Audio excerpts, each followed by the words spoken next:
What's up, it's AJ from Fire from the Gods. Jameson, Fire from the Gods. And you're watching Heavy New York. Peace. Heavy New York! What's up, everybody? It's Alex from Heavy New York. We are at 11-7 Music today, and we are here with Fire from the Gods. AJ, I just saw you a month and a half ago. Yeah, bro. We sat down and had a chat at Loud in Life. Yeah, that was good times. That was a really good time. But the difference between then and now is I had a chance to listen to the new record, American Sun. Absolutely beautiful. Do you both want to give like a rundown on how like the songwriting process came for this record, and the recording, mixing, all that fun stuff? We started working on this. I mean, there's a song on there that these guys wrote with like Richie and the music guys, the guitar players and drummers of the band. They wrote a pre-pro for the song "Break the Cycle." They wrote that even before we did narrative. Yeah, we had stuff that dated 2014 probably, early 2014. It's a lot of that. So it's been a process to get this record together. But the real meat and potatoes of it, the bulk, was done in the studio in LA with Eric Ron over a 2-month span of time. And it's not formulaic for us, whereas they write music and they'll give it to me. It's a collective process. Like with Right Now, that started from a voice note. Mm-hmm. The first verse, I just had that as a voice note that I made on my phone as a just a melody that I had and it heard. A lot of the times, we'll start a song with Richie. We'll just he'll write a beat on Pro Tools. He'll produce a beat, and he'll give it to me, and I'll just come up with the lyrics. And so it's a collective process that happens over time. Mm-hmm. You know what I'm saying? There really is no formula to the way we write music. I think it really says that from listening to the album. A song like Victory is very different from a song like Trust, which is very different from a song like They Don't Like It, which features Sony from POD. It's fair to say that every song called for a new approach, right? You were in a different state of mind with the making of each song. Exactly. Exactly. And when we do write music, we don't write music with the intention of saying, this is what we want to do here. We want a screaming song, or we want a heavier song.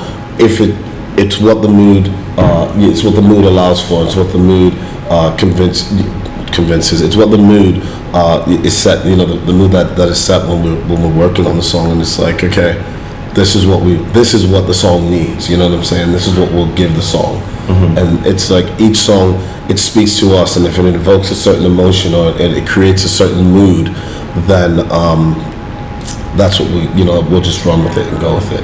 Very interesting.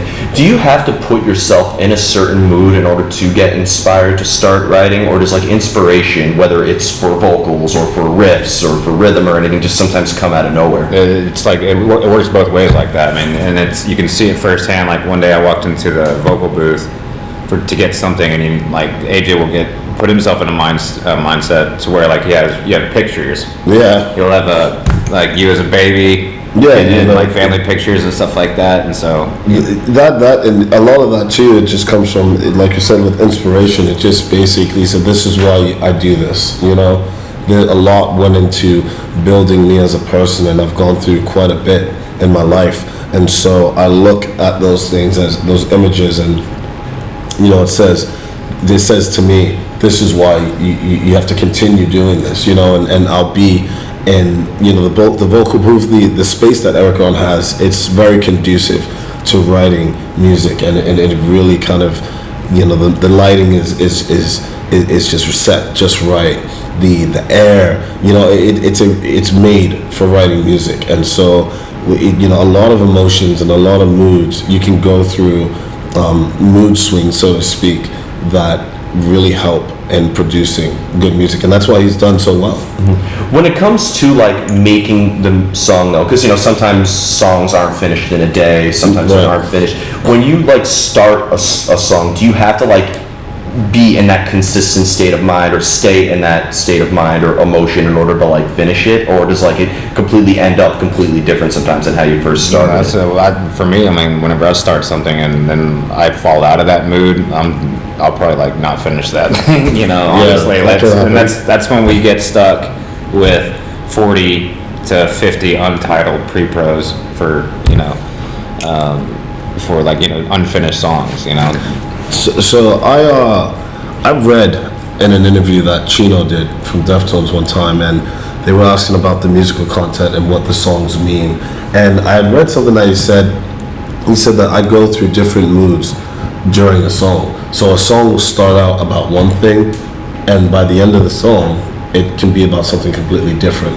And he'll talk about various things, and he'll put his emotions on paper when he's writing the lyrics or when he's writing the guitar parts for it. But he's like it changes over. So I've kind of applied that to how I write music. There is a general theme of our songs and the general theme of our music, but if not everything has to be about social justice, and that's not what I'm always feeling, but it does allude to the fact that if you can be a better person, we can live in a better society, so to speak.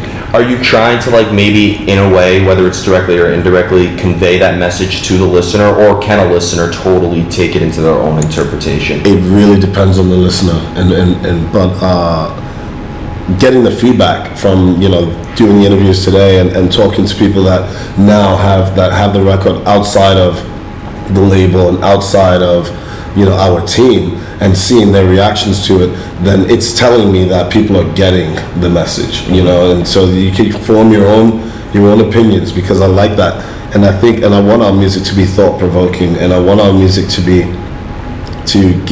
put you in a certain mindset, and from that mindset draw your own conclusions and create your own narrative, so to speak. No pun intended. No, exactly. Write your own narrative, based on this. Yes, it's my story, but it's applicable to you as well. Of course. So yeah.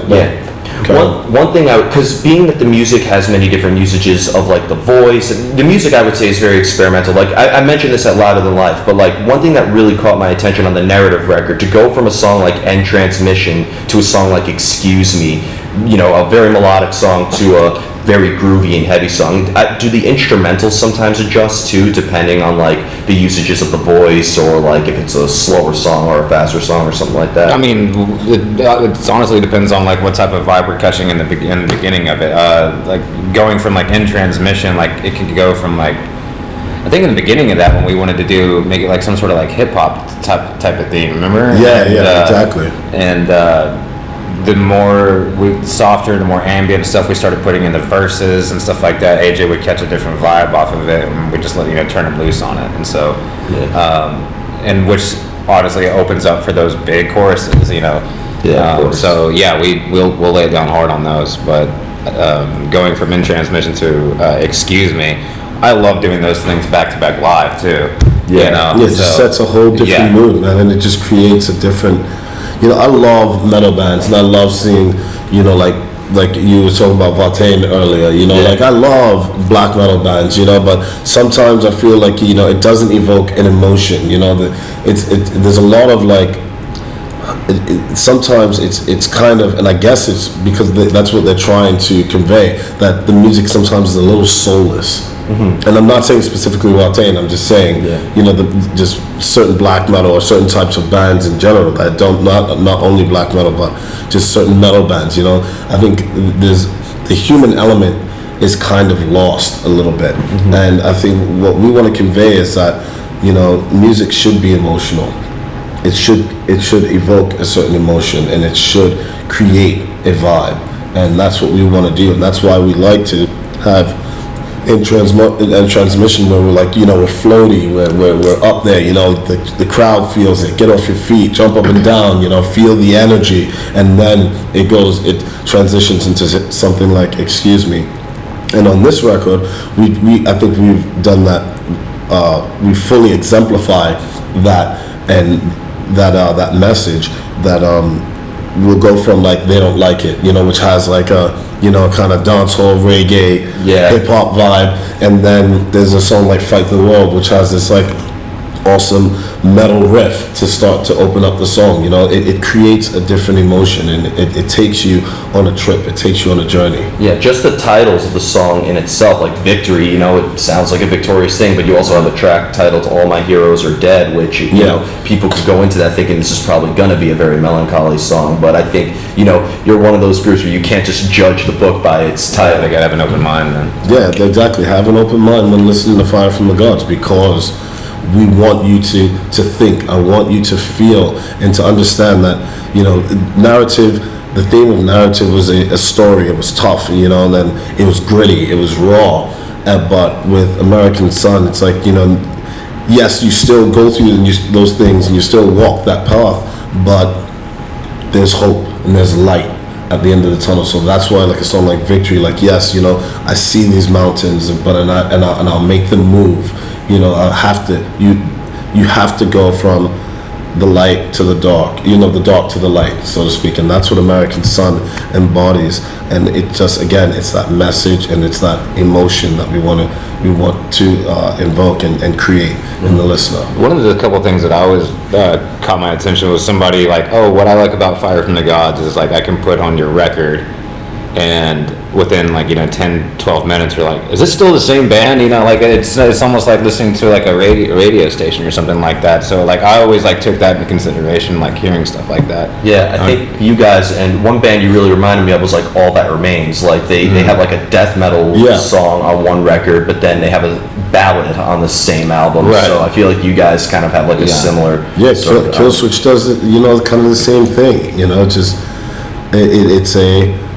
It creates an emotion, and it takes you on a journey. And and Phil, he's one of the best singers in the business, so he can do that. He can get brutal and then he can sing. Yeah. So that we do take, like you said, take those things into consideration. Mm-hmm. When it comes to playing your material live, though, do you have to approach that a little bit differently? Because not only are you trying to replicate the song live and achieve technical excellence, but there's also crowd interaction that you have to deal with as well. You don't want to just be on the stage and just playing it. Otherwise, it's like the equivalent of watching a practice session. Yeah. We found out what songs work after one another,